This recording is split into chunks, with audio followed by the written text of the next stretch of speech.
there's a lot of publishers out there. A lot In of fact, them. we'll go from publishers to the writers. A lot of Let's do that. great ones too. I mean, the funny thing, DC wasn't really there, only on panels, and Marvel wasn't there really much either. It's good to see the smaller publishers and the independents, you know. And I'm more excited about them than they are about the big ones. Right. You have like Darby Pop. I met Jeff Klein, who does the Transformers cartoons. The legendary Howard Chaykin was there. And that blew my mind. He's one of my idols. I got several stuff signed by him, including The Art of Howard Chaykin.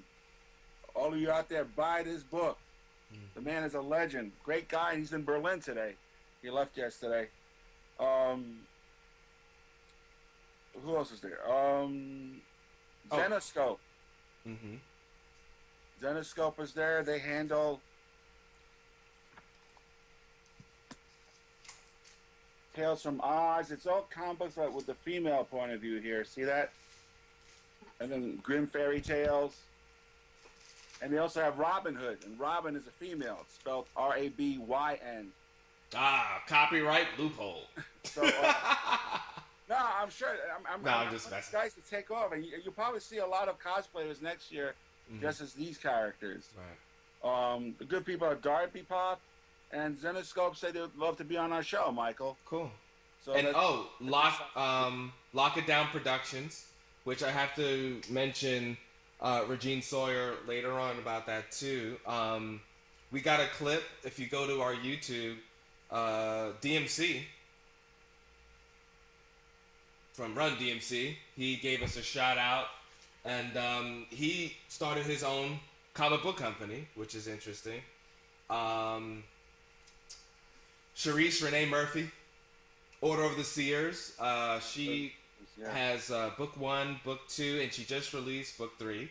So the trilogy is completed. Didn't say it ended, but it's completed. So definitely check that out. She is awesome, and she committed to do the show. She said she's going to do the show. Great. It's not even a question. And lady that we will mention, Alita E. Martinez. Awesome. I met her at the Eternal Con too in Long Island on Father's Day. Yep. And the thing that's interesting, please Google her because you'll be amazed of the pop culture characters that we know of that she's worked on. But she doesn't really get the push or the fanfare being a female artist, which we'll talk about a little bit when we go into the panels. But please check her out. And Umi and Forever. Yeah, check that out. That's her own work. But she's worked on what? Iron Man? What's it? Batgirl? She signed that Thor print for my daughter. Thor, yeah. Yeah. Batgirl, yeah. I remember she started out with Aquaman, but she didn't get credit for that. Right. She was starting out. Also, I met Tyke Donnelly of OSM Comics. They're a new comic. He has this great comic called Monomyth. Watch your mouth. Oh, it's really cool. He took the premise of what if it wasn't Lucifer who fell, but Michael. The Archangel? Yeah. Michael. Yeah, so what if it was Michael who fell and not Lucifer? Oh, wow. Pretty interesting take. Wow. I don't see it as sacrilegious. I'm a religious guy, but it didn't bother me. I just found it interesting how he was doing it. He's going to be on our show. Oh, cool. Dark Horse was there. Of course, you know Dark Horse is famous for Hellboy. Yeah. Mask. Valiant was there. Archie was there. And they have that great new set of Sonic meeting Mega Man. I bought all the volumes. They were kind enough. Artist, editor, the voice actors, they all signed them for my son. So I appreciate that. What do you think of? They're going to contact us to be on our show. Cool. What is your take on? And I'm going to show a picture of V-Force. They're another independent. What do you think about, in both of your opinions, artists? They take all their time, all their money, They said this is our first Comic-Con, and they put a booth together, and they roll with it. You know, what is there a lot of energy saying, "Hey, here's support for something new," or do you find like, "Oh, they're not what everybody knows"? What are you thinking? Well, for me, I mean, that's what our show's about. We're here to push these guys, you know. We're here to push the pros and the little guys. But I know a lot of people just walk by, and that's what it's unfair, especially when you think about how much these people are paying for these booths. Yeah. Jacob Javits Center is not cheap. I guarantee you, everybody, big name or small name, was paying well over $1,000 a booth. Wow. Okay, so if you're gonna be at the con, just give them a shot. I mean, a lot of them are giving out great freebies, so don't just take the freebie and walk.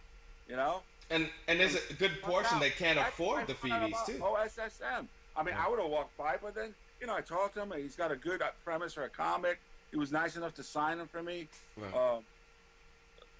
And it's always nice to see Dark Horse and Valiant and Dynamite, who I love, because Dynamite pushes the pulps, like Lone Ranger and Red Sonja and all that.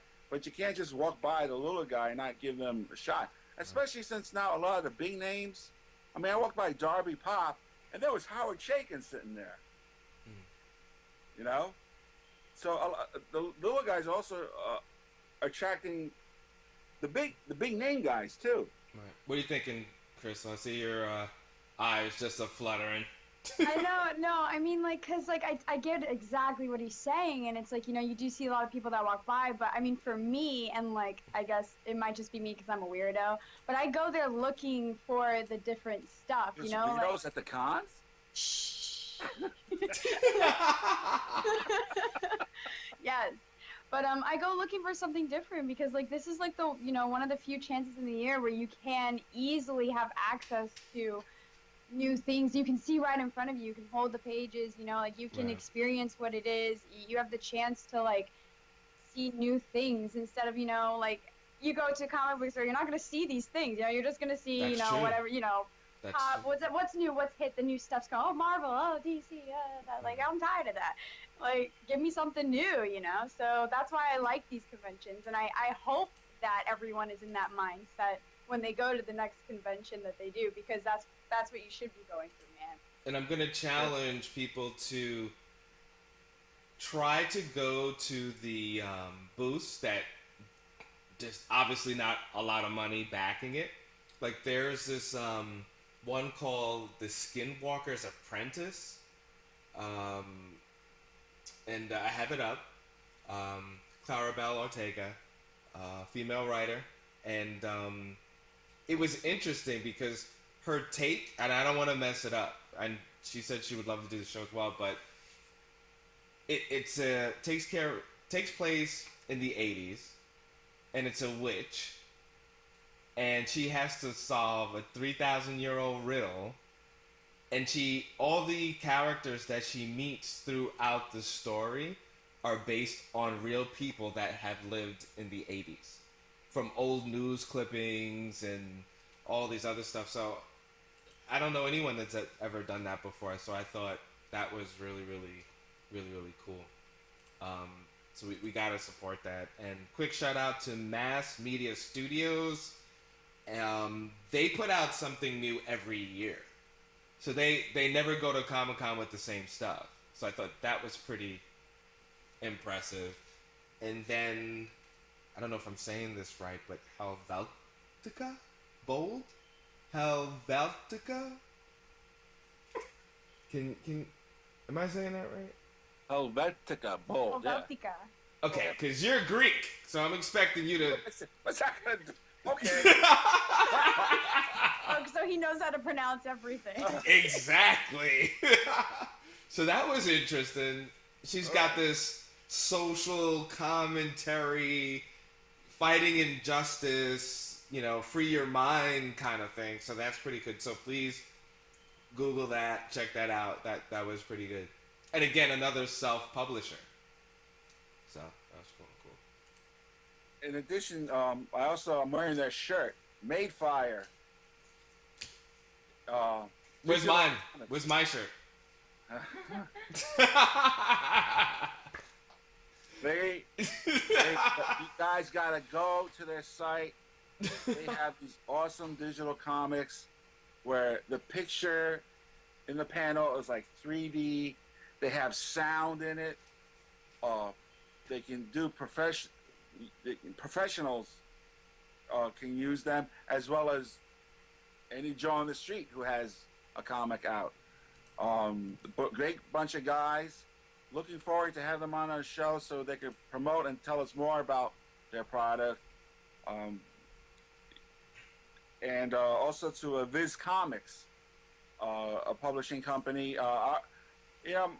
Like all the kids, my kids and their friends, they talk about Death Note and Naruto, and I didn't know who was publishing this. That's all under Viz Comics, you know? But their name really isn't out there. They're out there, but like, no one says Viz. You know, they would say DC or Marvel. Right. No one says Viz Comics. They are they have a great line, and I also want to thank Comixology for giving us those freebies, digital freebies. I didn't get them. You got them. You don't want to send me the link. I heard. Oh, and a special thank you to Mr. Mitch Halleck. I met Mr. Mitch Halleck. He's the founder of Comic-Con Connecticut. Are we going? Yeah, we're going to go. When is it? Well, they already had it. We're going next year. Well, then we're going to go. We didn't miss it yet. It's a mid-October. We didn't miss it yet if it's coming up. Oh, I missed it.